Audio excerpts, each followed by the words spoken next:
Eto mga paps, yung isa pang possibility kung bakit mababa yung harvest ni Pinoy Palaboy sa kanyang biofloc.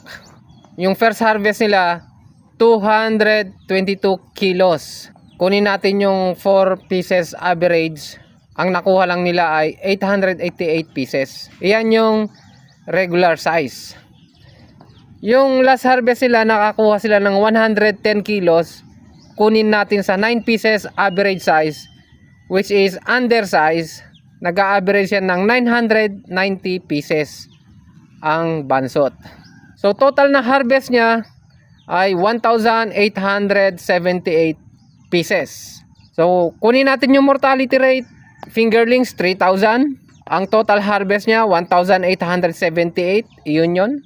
So lumalabas ang namatay sa kanyang biofloc fish pond ay 1,122 pieces.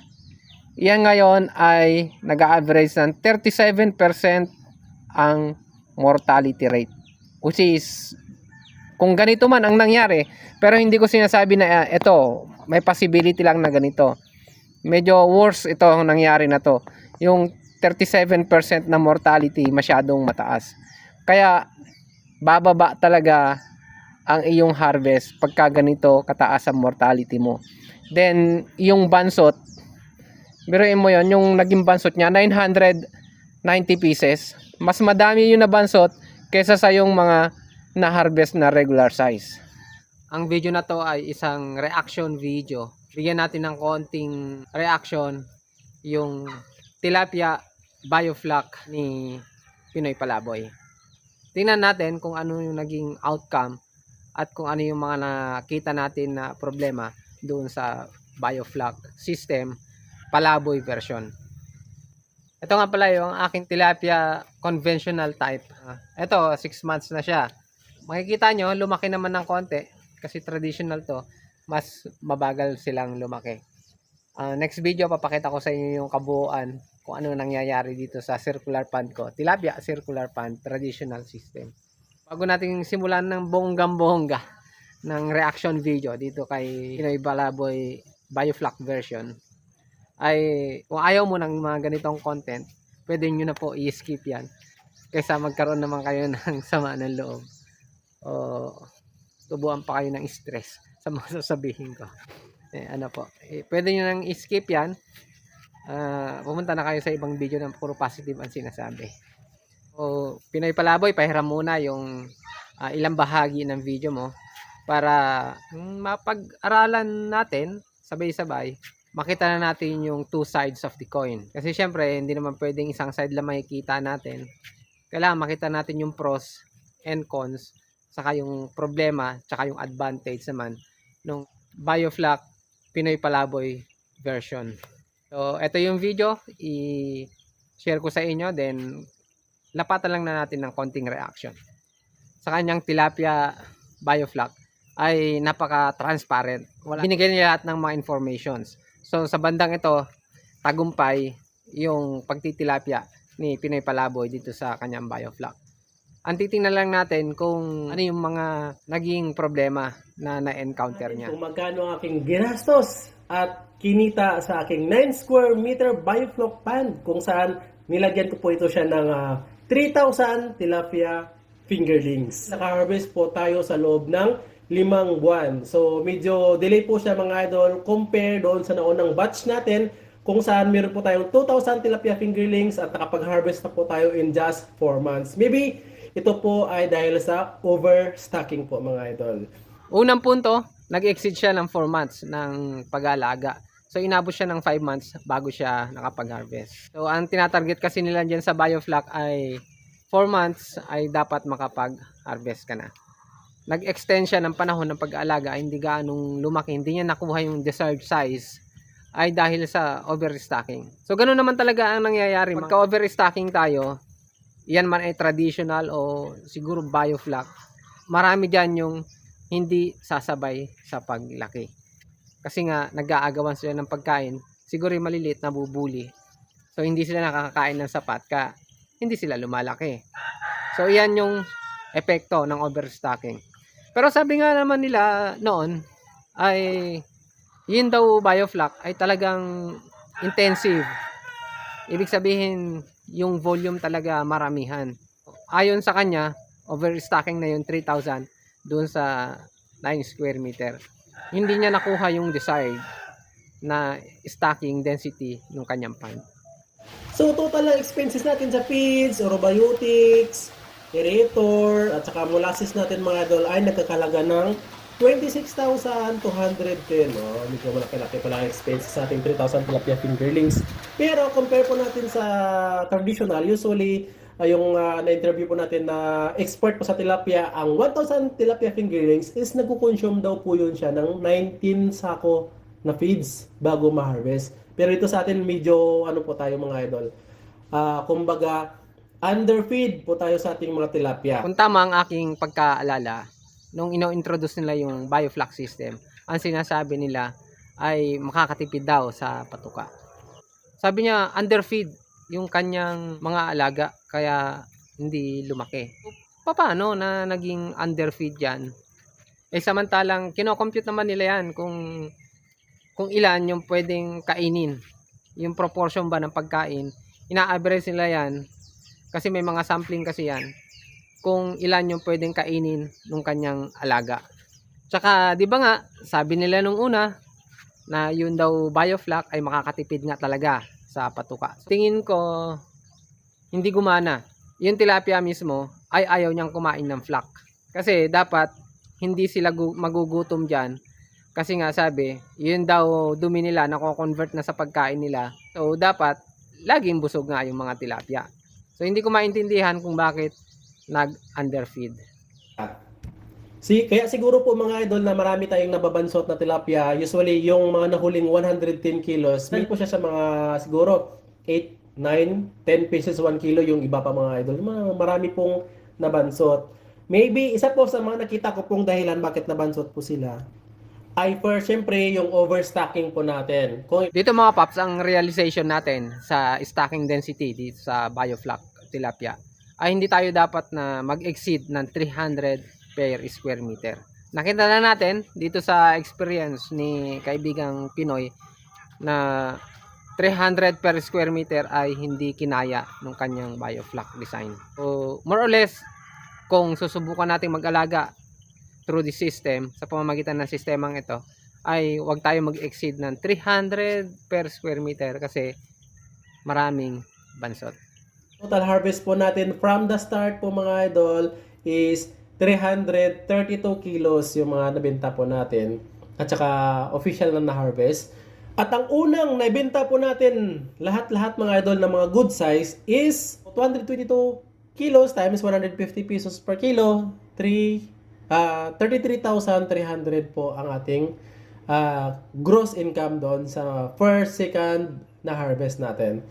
Ayon sa kanya, yung first and second harvest nila ay nag-average yung kinuha nila, yung sinorting nila ng 4, 5, 6 pieces 1 kilo. So, ibig sabihin, yung 222 first and second harvest nila, i-multiply natin sa 5. Kunin natin yung average ng 4, 5, and 6 pieces. So, kunin natin dun sa 5. Kukunin natin ngayon yung total pieces ng first and second harvest nila.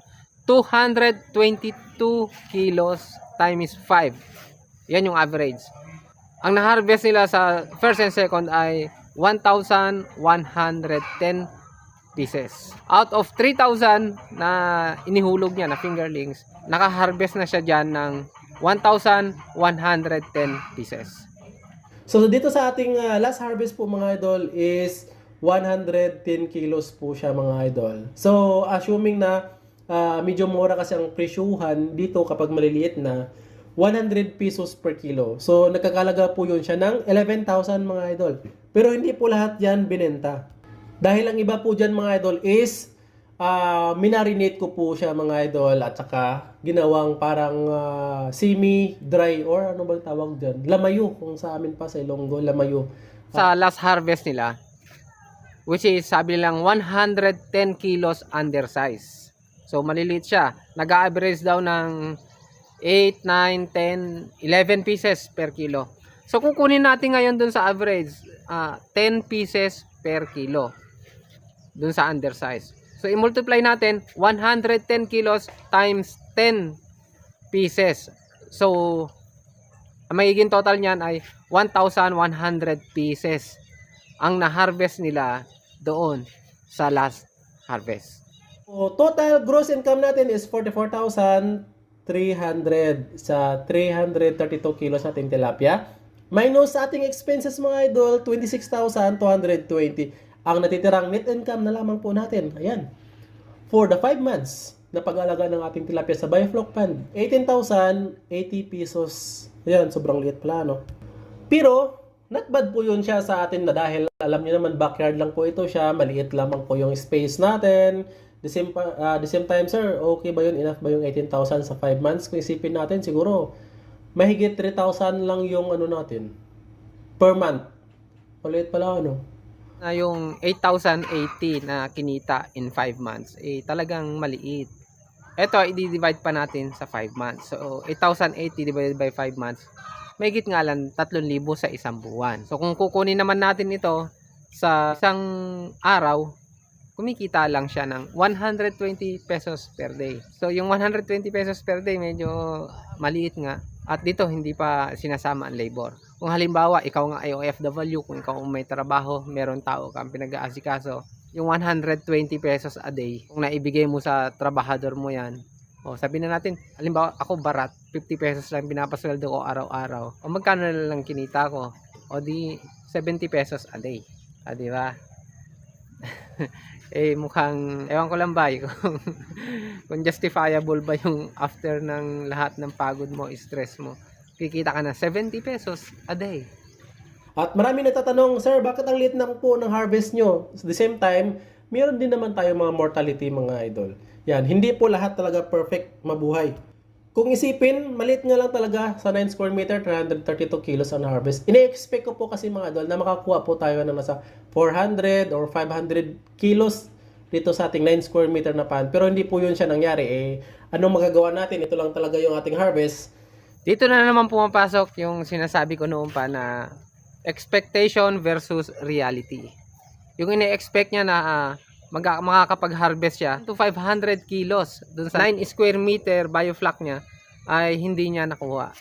So, nakakuha lang siya ng 332 kilos. So, napakalayo yung difference. At ang talagang nakatawag ng pansin sa akin dito ay dalawang bagay. Una, yung masyadong mataas ang mortality. Pangalawa, yung 50% ang bansot sa kanyang mga alaga. So, iyan yung nakatawag talaga sa akin ng pansin. Kung bakit ganun kababa yung naging income at yung naging harvest ni Pinoy Palaboy sa kanyang biofloc tilapia pond. Kasi nga, masyadong mataas yung mortality, masyadong mataas yung rate ng mga bansot. So, bibigay ko sa inyo yung actual computation para makita natin kung ilang percentage yung namatay at ilang percent yung nabansot sa alaga niya. So ito, walang samaan ng loob, papakita ko lang sa inyo yung nakikita ko. Minsan pag pinapanood lang natin, hindi natin nakikita na ganito ang nangyayari. Pero ipapakita ko na sa inyo. Sinasabi ko na walang samaan ng loob, papakita ko lang yung nakita ko. Ito mga paps, tingnan natin dito yung mostly accurate computation ng mortality dito sa biofloc pond ni Pinoy Palaboy. So ito, yung first harvest niya ay nakakuha siya ng 222 kilos. So kunin natin yung 5 pieces per kilo na average. So yung first and second harvest nila, nakakuha sila ng 1,100 pieces. Ito yung regular size, 1,100 pieces. Then yung third harvest nila, meron silang 110 kilos na na-harvest. Kunin natin yung 10 pieces per kilo na average kasi ito undersize. So, ang nakuha natin ay 1,100 pieces. Ibig lang sabihin yan, kung yung first harvest na nakakuha sila ng 1,100 pieces, yung last harvest nakakuha ng 1,100 pieces, total harvest nila 2,200 pieces. So kunin na natin yung mortality rate. Yung fingerlings sila 3,000 pieces. Bale yung nabuhay 2,220 pieces. So ang mortality ay 780 pieces ang namatay, which is equivalent yan ng 26%. So yung sinasabi nila na 15% hindi yon accurate, kundi most likely 26% ang mortality ni Pinoy Palaboy sa kanyang BioBlock Fund. So ito, 1,100 pieces yung regular size niya, 1,100 pieces yung undersize niya. So ang lumalabas 50-50. 50% sa mga nabuhay regular size, 50% sa mga nabuhay undersize. So ito yung nakikita ko na naging problema, yung mortality and undersize, kasi masyadong mataas. Kaya nagkaroon siya ng mababa na income tsaka mababa na harvest, kasi dahil dito naging 50-50. Buruin mo yan, 1,100 yung regular size, 1,100 yung undersize, 50-50 nga sila. Eksakto talaga, walang labis, walang kulang. Ito mga paps, yung isa pang possibility kung bakit mababa yung harvest ni Pinoy Palaboy sa kanyang BioBlock. Yung first harvest nila, 222 kilos. Kunin natin yung 4 pieces average, ang nakuha lang nila ay 888 pieces. Iyan yung regular size. Yung last harvest nila, nakakuha sila ng 110 kilos. Kunin natin sa 9 pieces average size, which is undersize, nag-average yan ng 990 pieces ang bansot. So total na harvest niya ay 1,878 pieces. So kunin natin yung mortality rate, fingerlings 3,000. Ang total harvest niya 1,878, iyon yun. So lumalabas ang namatay sa kanyang BioBlock fish pond ay 1,122 pieces. Yan ngayon ay nag-average ng 37% ang mortality rate. Which is, kung ganito man ang nangyari, pero hindi ko sinasabi na ito, may possibility lang na ganito. Medyo worse ito ang nangyari na to. Yung 37% na mortality masyadong mataas. Kaya bababa talaga ang iyong harvest pagka ganito kataas ang mortality mo.